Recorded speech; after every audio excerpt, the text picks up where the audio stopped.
And we are live. So, is T20 cricket saving the game or is it killing the game? That's a question that I'd like to ask you guys. And it's a question that we posed and thought about for quite some time. Actually, the entire month we've been thinking about it, putting together articles in the latest issue of Cricket Fanatics Magazine so that we can give you guys a theme that will educate you guys on the T20 game and its effect on cricket in South Africa, but also, yeah, mainly South Africa. It does cover certain aspects of the world of cricket, but particularly we talk about South Africa over here. That's the most important part about this particular magazine issue. So that's what the show will be about today. We'll be talking about the T20 game. I'll be listening to what you guys have to say in the live chat too to see what you guys think about the T20 game and how it has helped the game of cricket, or has it saved it, or is it doing more harm than good? Those are some of the things that we're going to be speaking about on today's show. But before we get started, before we get going, please subscribe to this channel. Please click that notification bell for all future videos. Please also smash the like button, share, and share with many people, please, as well. And drop a comment on the video too. That's very important that you guys do so as well. But without further ado, let's get straight into today's video. Looking forward to hearing what you guys have to say.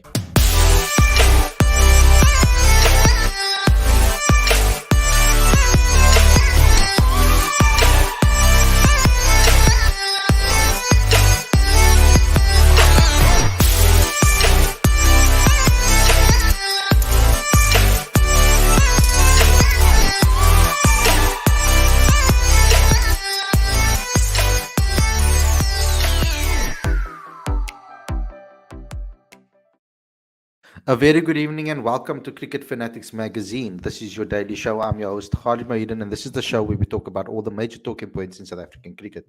And on today's show, we'll be discussing the latest issue of Cricket Fanatics Magazine. And the headline kind of is a good topic of discussion. So I thought that's why we'll do that today. It is T20 cricket. Is it saving the game? It also, there's an exclusive interview from Deva Brevis' IPL experience. The video is also on the channel as well, and you guys would have watched it live too. But we want to give our readers also an opportunity to see the content that might not have seen it. And we headlined with that for this year's issue, on this month's issue of the magazine. And we discussed various different topics within this magazine regarding the T20 game. But it focuses mainly on whether T20 cricket is helping the game or whether it's doing more harm to the game as a whole. Now, there are many aspects we can look at when it comes to this particular issue. Now, in this issue, we have had some comments from Deva Brevis, who gave his insight into what he learned as a young cricketer and what positives he's received from actually being involved in the IPL as a young South African cricketer. How did it help him as a player? That is something that we looked at. Obviously, that is the cover story.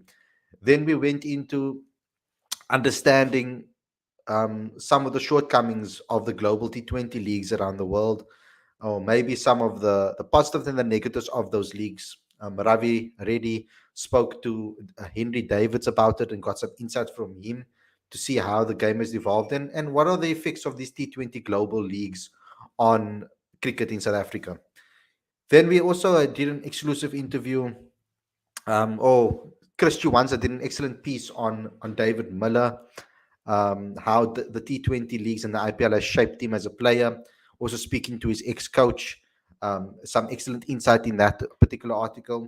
We also had Lububalo talk about coaching in T20 cricket and what that coaches need to allow their players to play with more freedom. That's an excellent piece as well in that mag. So please go ahead and look at that too. And we also have an exclusive with Omar Henry, who speaks about how we are ruining the game of of cricket in South Africa, particularly for zoning in on administrators, and also particularly zoning in on the format too. So talking about T20 cricket as well and how it has affected the game as well, and what we can do to obviously catch up to the rest of the world, because currently we are kind of behind, you could say. But I think what's nice to talk about and what's something that I want to say is maybe give you my opinion on this matter. T20 cricket has done an amazing amount of things and amazing positive things for majority of cricket around the world. Now we know that cricket is a sport that you could maybe say is losing some sort of popularity in the world. Now I think that's largely got to do with the new generation and in wanting instant gratification all the time, not being able to concentrate for hours and hours on end for one result in a match. So the T20 game has kind of revived that by giving a 4 hour match instead of 8 hours at a field the entire day watching a game. So T20 has made it quicker, faster, it's made it more entertaining, but it's forced players to adapt because this fast T20 nature and to survive, it's the survival of the fittest ultimately. Who can hit with the best strike rate, who can score the most amount of runs in the smallest amount of time, and who can chase it down in the quickest amount of time. So it's a lot about strike rate, players adapting the game, and in some cases it's not about technique, it's about who can hit the ball, and who can hit the ball consistently over time, and get results. So from an excitement point of view, from an entertainment point of view, from about drawing new fans into the stadium and drawing new fans to the game, I guess you could say that yes, it has helped. It definitely has helped the game of cricket to become more popular, or to increase in popularity specifically. It's also a nice format that can fit and slot into different sporting events as well because it's a shorter format. So it helps there too. But what are the shortcomings of the T20 game? Because, okay, let me just talk about maybe some more positives. When you look at the women's game, particularly, T20 cricket has helped the popularity of the women's game tremendously, I think, because especially with the leagues, the women's leagues around the world, when players play in those leagues, that they really get an amazing amount of exposure to the rest of the world, and the rest of the world gets exposed to them too, and really gets to see these new players and how they are, what they are capable of doing. So I think the spotlight is a little bit it is shone on a lot of the women's players, and has given them an opportunity to make money too, because it's probably the first time that South Africans get an opportunity to make money was in these T20 leagues, and a lot of people around the world, because women's cricket wasn't necessarily profitable for a very long time, and these domestic leagues has given an opportunity for these players to get an opportunity to make money off it, and to earn a living, and create a profession out of cricket. So the T20 domestic leagues and T20 cricket has opened up that pathway, because a lot more sponsors are getting involved with those T20 brands and formats and competitions. So it has opened up the door for that. So from a monetary value, it really has helped. But what are the shortcomings? Um, so on the one hand, it does create a lot of more money opportunities. It creates more. It gives opportunities to countries to make money from leagues. But what has happened now is that the top countries are dominating those leagues, particularly the IPL. You could say the T20 Blast 2, and you could say Australia's Big Bash League. They are the main f- um, front runners when it comes to the T20 competition. Now, the Pakistan Super League, the BBL, the Bangladesh League as well. They are improving and getting better. South Africa is going to have a new T20 competition again after the Mzansi Super League only had two editions. Those were quite competitive too, and it was giving opportunities for South Africa to make some cash that they can put back. But by making this cash, you'll be giving it back. Of course, you'll be giving it back to your development system, as well as giving an opportunity for your ODI teams, your other teams and your test teams to create more talent, etc., for the future. So what that has done for majority of the bigger countries, it's made the bigger countries more successful and keep the power. But for the smaller underdeveloped countries and the other countries around the world that are maybe not as big as India with regards to the monetary value and where they sit within cricket in the world, they struggle to put together a proper team that is profitable, or a proper competition, sorry, that is profitable. It's tough to do it in other countries. South Africa is one of those countries. To get people to be interested in a T20 game or into cricket has been tough in South Africa. No, not only domestically, also internationally. We're not necessarily always selling out grounds when it comes to international games either, or whether it's Test cricket, T20, or ODIs. It's not like we are selling out every single stadium. Yes, there are occasional games where we do, and yes, against certain opponents we do, but it's not for every single game. Domestically, it's been even harder. So for a T20 competition, independent competition like that, to make money, it's going to be tough. Also, when we're looking at the likes of India, the majority play cricket in India. So it's you're talking about millions and millions and millions of people, 500,000 people almost, you could say. Half a billion people, sorry, you can almost say, that are playing or that are interested and invested into cricket. Minimum, probably, I would say. So it's a massive. So the numbers are the interest for cricket is massive, whereas the interest in South Africa, it's split amongst three sports: football, cricket, and rugby. So it makes it very difficult for us to you dividing the fan base. Now, a lot of South Africans support all three. Some only two out of the three. So some only one. So you are dividing the fan base because we don't have one major sport. We've got three major sports. Obviously, rugby leading the way with regards to success in the country. So obviously, a lot of money gets pumped into rugby, a lot more into rugby than in other sports. So unfortunately, T20 has had a negative effect on the smaller, underdeveloped countries to catch up and to stay relevant. Now, the T20 game has also changed the way cricket's been played. So obviously, new coaching styles, new ideologies, new thought processes, new techniques, new so many new different ways of actually going out there and playing the game. It's changed the game completely. It's quickened the game up. It's made it a lot more faster, and it's changed the way we look at the game. Now that is good, and all in well and good for the richer countries and the more developed countries that can pump money into their development system to train these people into changing their game plans and playing the game differently so that they can be obviously in the mix when it comes to the major T20 leagues around the world. But in South Africa, it's a little bit harder for us to do that. It's a little bit harder for us to be able to pump money into that. I mean, players are going to have to decide pretty quickly whether they're going to want to play T20 cricket. I mean, it's very difficult for us to find test specialists these days in the world of cricket at the moment because playing test cricket for your country, dependable on where you are, doesn't earn you as much money as you would earn playing in a T20 domestic tournament. So the the need and the necessity to be a professional cricketer has has been kind of thrown in the T20 operation game or the T20 games court, and it's up to them to decide whether they're going to try and battle it out and learn the format so that they can make some extra cash, or they're going to keep their traditions and maybe sacrifice some money and income as a result. So there has been it's quite balanced when you think of it. There's some positives about it and there's some negatives too. I do think that it has affected the game differently. But that's why we did this latest issue of Cricket Fanatics magazine. The whole point of putting out this issue is to give different views on the matter.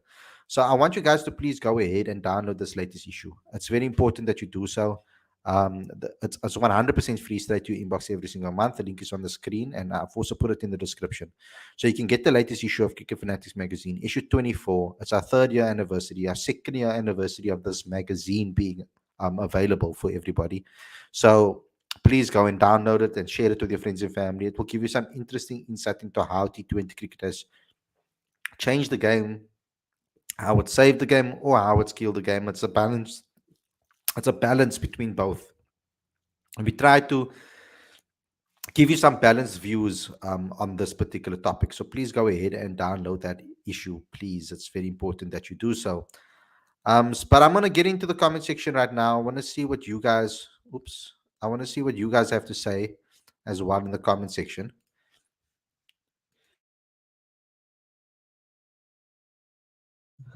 Sorry.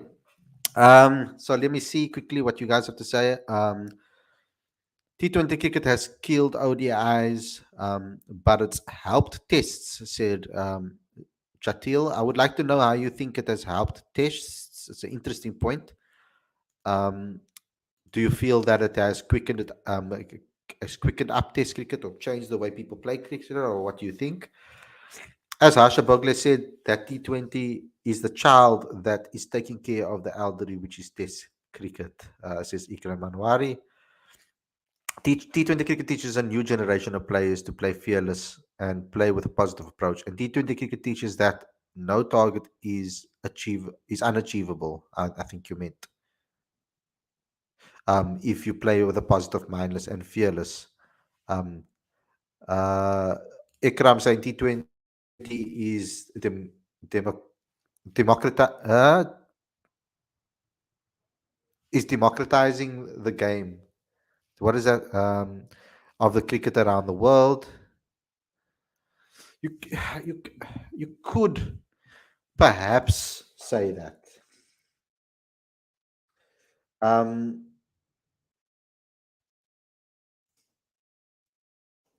I can understand why you would say that. Um, because, like I said at the beginning of this particular video, it does kind of keep the rich richer and the poor kind of poorer in a way, from a union perspective and country perspective within cricket. So it has kind of created almost, you could say, politics between the different nations. Um, so there are certain powerhouses within the T20 domestic game that are kind of seen as the powerhouses. I mean, look at South Africa right now. We're looking to do a new T20 tournament for South Africa, and the first thing we did is go to people from the IPL to try and help out. So we know who holds the power in T20 domestic leagues around the world, and that is the BCCI. And unfortunately, the more popular the IPL gets and the more popular the domestic T20 tournaments get, the richer BCCI kind of get in a way as well as a result. So it does kind of keep the rich richer, I would say. But for T20 cricket, it's a pick Timber and Rassi and other players rather than the youngsters. German Shepherd says, what if Brewer scores 100 in the Lanka Premier League? Will SA still ignore him for the T20 World Cup? Yeah, that's an interesting one. I would like to see what they do there with regards to the way he performs, because I saw now recently as well. Um, it was shared to me by a Bai, who kind of keeps an eye on the news for us. He says he got drafted in the CPL and joined St. Kitts and Nevis Patriots as well. So he's been picked up by a lot of T20 leagues now. So it's interesting.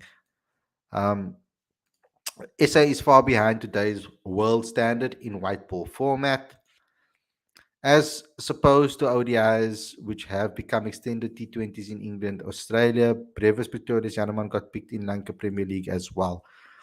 Okay, yeah, so that's interesting. Interesting comments over there from you guys on the game, and yeah, it's all valid. I mean, I needed to do an issue on this. I needed to get an issue out that explained the T20 game from that perspective. It gave an understanding to us of which areas of it do we need to preserve and which areas do we need to improve on, so that we don't have this imbalance within certain unions. Because I do think that we do have certain imbalance in certain unions. South Africa currently don't have a successful league, so that income stream is not there for them to pump back into the system to create like a clear path for players. And I think that's why we kind of still create some conservative players, because our first class cricket system is quite competitive, and I think it's quite a high standard in my opinion. Um, and I think that there's more emphasis kind of on those than the other formats. I think, me personally, I think for me, because there's a lot more investment involved, money pumped into the system with regards to the first class arena. Test cricket is still the pinnacle within our views and majority of fans' views. So majority of cricketers coming through South Africa's school system are looking at Test cricket as the pinnacle to make it and play for your country. But with the Deelwa Brevises of the world and these youngsters getting picked up and seen in the world, it is interesting to see how these players are now going to make, perhaps the youngsters coming through might change the way they think about the game. They might come into the game now and say, you know what, I probably have my best shot is to probably be a T20 specialist and make money there. Um, Let's weigh up my options and let's push at T20 cricket. That might be the next generation's idea now that with Deva Brevis's rise and meteoric rise within the world of cricket. It might give other people inspiration to move to that. But is that not going to affect our game from a longer format perspective? If more and more youngsters are only going to see T20 cricket as the format to play, will they put as much emphasis on trying to improve their long format game? Um, to an extent, you could say that the long format is changing too with the way England has approached things now. And will other countries follow suit? I don't know. I think South Africa's games against England in the Test series will probably give us a good understanding and a good gauge to see how far or how a more conservative style of cricket can stop England, which is going to be the trick. We need to put as much runs on the board as possible, because when you have a captain coming out after a game and saying, we kind of wish they scored 450 so that we could have chased it down, that scares you, as a nation, to sit there and think that they are so confident within their ability and so confident within their style that they feel that they can chase down anything. So it might force our cricketers as well to speed up their games in all formats. But I am a little bit concerned that T20 cricket might be diluting the amount of players coming through the system that can play first class cricket, and might be changing the mindsets and the dreams and goals of our youngsters coming through the system. That is a little bit of a concern for me. Um, Khalid, what I mean by democratization is that more countries are getting attention, such as Afghanistan, Namibia, and Scotland. Okay, I see what you mean. You could say that to an extent, yes, as well. Canada as well are getting more attention as well with the Canadian League as well. So yeah, Lorenzo, let's face it, T20 cricket definitely changed ODI and Test cricket for the better. It definitely quickened up the game, but I'm still a purist, so Test cricket for me any day of the week. Um, Brevis might not even play Test cricket just like Miller. England have, and that's a shame if that happens. I mean, a talented player like David Miller never got to actually play Test cricket. Now got see was pigeonholed as a white ball cricketer, never got a chance to play the longer format. I think it would have been very, very interesting to see David Miller play Test cricket. It would have been exciting to maybe see that happen on a regular basis, because David Miller is a very exciting batter, and I think Test cricket would have been for the better for South Africa, wouldn't you think, if he was involved in the Test format? I don't know. I mean, he's never played a Test for South Africa, which is quite crazy if you think about it. So, yeah, could that be an example of what our future youngsters is? David Miller, the example for our future youngsters, is he the person that's kind of showing us what the next generation of youngsters are going to be doing? I mean, he's played 63 first class matches in his career. Compare that to like how many he's played. He's played T20 games, 382, and list A 245, and only 63 first class matches. So it's insane that he's never actually cracked it in the first class arena, or gotten at least enough opportunities to maybe get a test arena, because it would have been crazy to be able to see him play with such freedom in a game. It would be nice to see that. England have doctored the pitches and the ball, come at some home advantage used to the fullest. We will definitely miss the cock in test, especially against England. His aggressive pattern. The ball gets changed every 5 overs and pitches don't deteriorate for spin. England might full essay into bowling first to stop them chasing. Yeah, I mean, it's going to be interesting to see how we approach the England game, because England are very clear on how they want to come at people. It's almost like they want to bully us, bully teams, um, and come with a very all-out approach from the get-go, a high energy, um, effective electric type of approach, and an attacking brand of cricket. So it's going to be interesting to see if South Africa can combat that, and how they are going to combat that. Can England do it against our bowlers? I'm hoping that all of the bowlers are fully fresh, because I'm a little bit concerned about Lungin Giri and Anik Nokia.